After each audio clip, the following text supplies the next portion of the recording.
सोनभद्र में पुलिस ने अवैध खनिज कारोबार के उस खेल का पर्दाफाश किया है जो सिर्फ कानून की धज्जियां ही नहीं उड़ा रहा था बल्कि सरकार के राजस्व को भी भारी नुकसान पहुंचा रहा था। लैपटॉप, प्रिंटर और सिक्योरिटी पेपर की मदद से असली जैसे दिखने वाले फर्जी खनिज परिवहन परमिट तैयार किए जा रहे थे और उन्हीं के सहारे धड़ल्ले से गिट्टी का अवैध परिवहन हो रहा था। इस हाईटेक गिरोह के 5 सदस्य गिरफ्तार किए गए हैं जबकि 3 आरोपी अब भी फरार हैं। क्या है पूरा मामला, आइए देखते हैं। राष्ट्रीय समय न्यूज सोनभद्र के लिए सतीश भाटिया की एक रिपोर्ट। यह कोई साधारण फर्जीवाड़ा नहीं था। पुलिस जांच में सामने आया कि पुराने ई फॉर्म CMM 11 को कंप्यूटर पर एडिट कर वाहन नंबर, तारीख और समय बदल दिए जाते थे। इसके बाद वही परमिट दोबारा इस्तेमाल कर ट्रकों से गिट्टी का परिवहन कराया जाता था।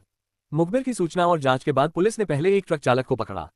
उसकी निशानदेही पर बिल्ली मारकुंडी स्थित AK इंटरप्राइजेज में छापा मारा गया। यहां से 4 और आरोपियों को गिरफ्तार किया गया। मौके से एक लैपटॉप, हाई क्वालिटी प्रिंटर, सैकड़ों सिक्योरिटी पेपर और हजारों पुराने परमिट बरामद हुए जिनका इस्तेमाल फर्जी परमिट बनाने में किया जा रहा था। पूछताछ में खुलासा हुआ कि गिरोह का नेटवर्क काफी संगठित था। कोई पुराने परमिट उपलब्ध कराता था, कोई उन्हें एडिट करता था और कोई ट्रकों में गिट्टी लोड कराकर फर्जी परमिट के सहारे उन्हें गंतव्य तक पहुंचाने का काम करता था। एक चालक को हर चक्कर के बदले 5,000 रुपये देने का लालच दिया जाता था। जांच में यह भी सामने आया कि जिस फर्म के नाम से ये खेल चल रहा था उसका लाइसेंस पहले ही समाप्त हो चुका था। इसके बावजूद उसी के सिक्योरिटी पेपर और पुराने परमिटों का दुरुपयोग कर अवैध खनिज परिवहन कराया जा रहा था।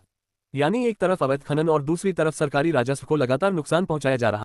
देखिए 23 जून को खनन विभाग सोनभद्र द्वारा एक ट्रक को इंटरसेप्ट किया गया, उसको रोका गया। जब उसको चेक किया गया तो पाया कि जो फॉर्म C इशू होता है जिसके एवज में गिट्टी का ट्रांसपोर्टेशन क्रशर प्लांट से मंडी तक किया जाता है, वो फॉर्म C कूट रचित है, क्योंकि QR कोड स्कैन करने पर ऐप द्वारा उस QR कोड को स्कैन नहीं किया जा सकता था।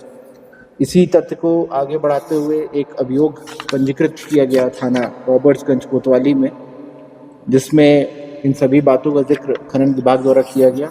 जब हमने विवेचना को आगे बढ़ाया तो पता चला कि ये जो फॉर्म C था ये AK एंटरप्राइजेस नाम की एक क्रशर प्लांट है जिसके पास ये पाया गया, और इसी फॉर्म C के कुछ लगभग 250 बंडल्स ऐसे थे जो इस क्रशर प्लांट से मिसिंग थे और उनका दुरुपयोग विभिन्न प्रकार से ट्रांसपोर्टेशन के लिए किया जा रहा था। पुलिस ने इस मामले में 5 आरोपियों को गिरफ्तार कर जेल भेज दिया है जबकि 3 फरार आरोपियों की तलाश में टीमें लगातार दबिश दे रही हैं। पुलिस का कहना है कि अवैध खनन और खनिज परिवहन के खिलाफ अभियान आगे भी इसी सख्ती के साथ जारी रहेगा। सवाल सिर्फ फर्जी परमिट का नहीं है बल्कि उस संगठित नेटवर्क का है जो सरकारी व्यवस्था में सेंध लगाकर करोड़ों रुपए के राजस्व को नुकसान पहुंचा रहा था। अब देखना होगा कि पुलिस की जांच इस पूरे रैकेट के पीछे छिपे अन्य चेहरों तक कब पहुंचती है।